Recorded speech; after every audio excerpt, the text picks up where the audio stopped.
Good morning, everybody. I hope that you've all settled into your new classes with your new teachers. It's been nice to see lots of you running around school and to see you at playtime enjoying yourselves.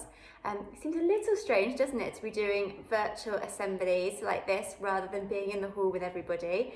But at least it means that we still get to see each other and we still get to discuss some of those really important things. So today, I am going to talk to you about maths. Well, kind of. Maybe not the maths you've been thinking. So don't know if you've noticed behind me, I've checked that this does look the right way when it's on the screen because to me it looks backwards right now. I've got a little quote. I wonder if any of you can work out what doesn't quite add up. It says, there are three kinds of people in this world, those who are good at maths and those who aren't. Doesn't quite make sense, does it? Another one. Has anyone ever had a maths problem and thought, I don't even know where to start? Why has my teacher put this question in front of me? I came across this one and I thought it might make us all smile. It says, the Brontosaurus ate stones along with plants to help grind up food.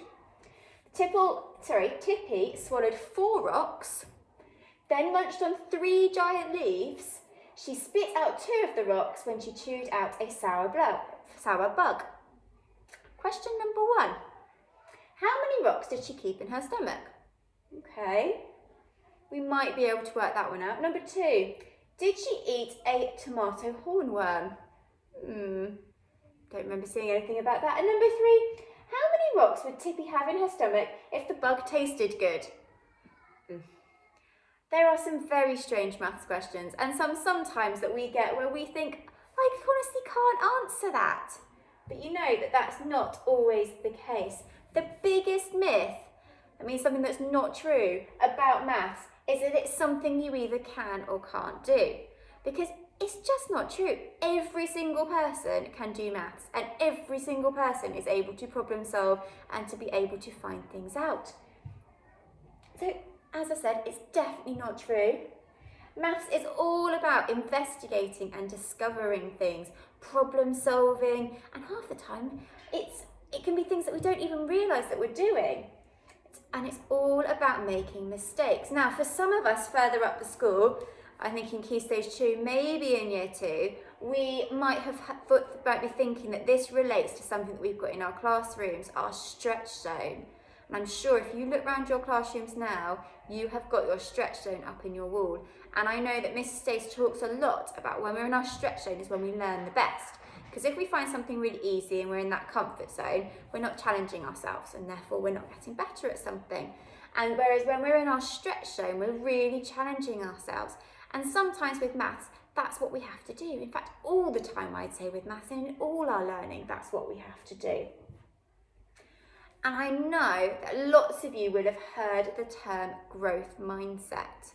Now, it's something that we have a really yes, we can do attitude at Westfield, and we always say that we can't do it and we can't do it yet.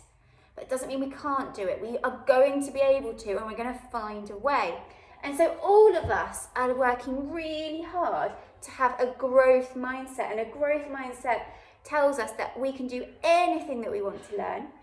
When we're frustrated, we persevere, we keep going. We want to challenge ourselves.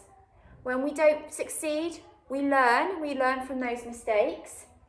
I want to try hard and I keep trying. If I don't succeed, or if you succeed, you're inspired by it and you have an effort and your attitude and you're determined to do everything. And I know lots of those words are also in our school values. We've got that we're determined, we persevere, we keep going, and that's what we have to have if we're going to have a growth mindset.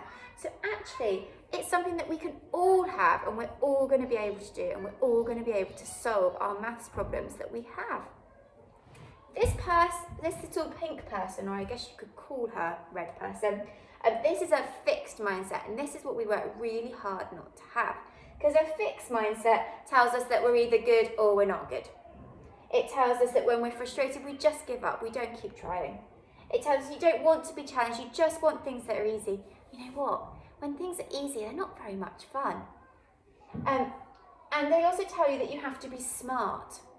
It's not about being smart, it's about finding solutions, about finding ways through and finding out different ways of problem solving and different ways of finding things, because things are not always straightforward. So we work really, really hard to make sure that we have a growth mindset, and our stretch zone in our classrooms really helps us and reminds us of that. Now, some of you might recognise this person on the board. I know that with Year 4 last year, so current Year 5s, and I'm sure with the current Year 6s when I used to teach them, we've talked about this person. He's Michael Jordan, and he was a really famous basketball player. And I know some of you have got Air Jordan trainers, don't you? And they're named after him. But he's got a great story which shows what a great growth mindset he has. So here it says, this is a quote by him: "I've missed more than 9,000 shots in my career. I've lost almost 300 games. 26 times he's been trusted to take the game-winning shot and he's missed. He says, I failed over and over and over again in my life, and that is why I succeed." And for someone who is so incredibly successful and has done such an amazing job with what in his career, I think the fact that he's saying that everything hasn't always gone the way he wanted it to go, things haven't just fallen into place, he's had to work really, really, really hard. And we have to apply that to our learning and to our maths learning too.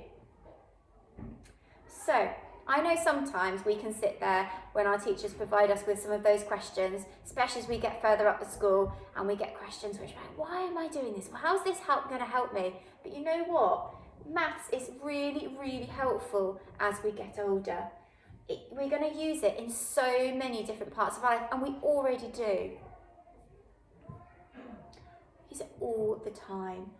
We use it when we go to the supermarket and there might be things on offer. So it might tell us that we get, you can buy 2 for 80 pence, or that we get 2 for £3. It tells us whether there is a good deal or not a good deal. We do it when we have to go and pay for the car. We have to work out, how long am I going to be in the car park for? How many of you have to work out when you set an alarm in the morning what time you're going to have to get up to make sure you get to school on time? We all have to estimate how long those things are going to take us. We work out, how long is my walk to school? How long does it take me to get dressed? How long to have my breakfast? And we work backwards from the time that we started. So even without realising, we are using maths all the time in everything that we do. But I think it's really important to realise that maths doesn't always have to be numbers. It's all about problem solving, and sometimes therefore we do it when we're not even thinking. To show this, I've got a riddle for you. Teachers, you might have to pause to see if we get the opportunity to answer the question. So, question number 1, make sure you're listening. Question number 1 is, how do you put an elephant in the refrigerator? You can pause it, have a little conversation, see what you think. Yes, you open the door, you put the elephant in, you close the door. Done, brilliant. How do you put a giraffe in the fridge? Okay, pause it, have a think. Now, did you get caught out? Because if you open the door, you'd have to take the elephant out before you put the giraffe in, and then you'd have to close the door. Question 3. The lion is having an animal conference with all of the animals, but one animal can't attend. Which animal isn't able to go to the meeting? Have a little think. Yes, that's right, the giraffe, because the giraffe is in the freezer, or the fridge, I can't remember what I called it now. And number 4, last one, see if you've been paying attention. I was walking across the river, and I came to a river which I was going to need to get across, but there were crocodiles that were known for being in it, and not a bridge for miles. How am I going to get across the river? Have you thought? Well, I can just swim because the crocodiles are at the meeting. You see, math doesn't have to be numbers. It can just be about thinking something and problem solving and thinking about how things all relate to each other. Okay, so I want to hear that you've been all working really, really hard in your maths lessons, and especially working hard with your maths wizards. I look forward to hearing on our weekly Zooms and our celebration assemblies who's been getting their maths wizard and who's been practicing those maths skills. And I look forward to hopefully seeing you all soon. Okay, bye.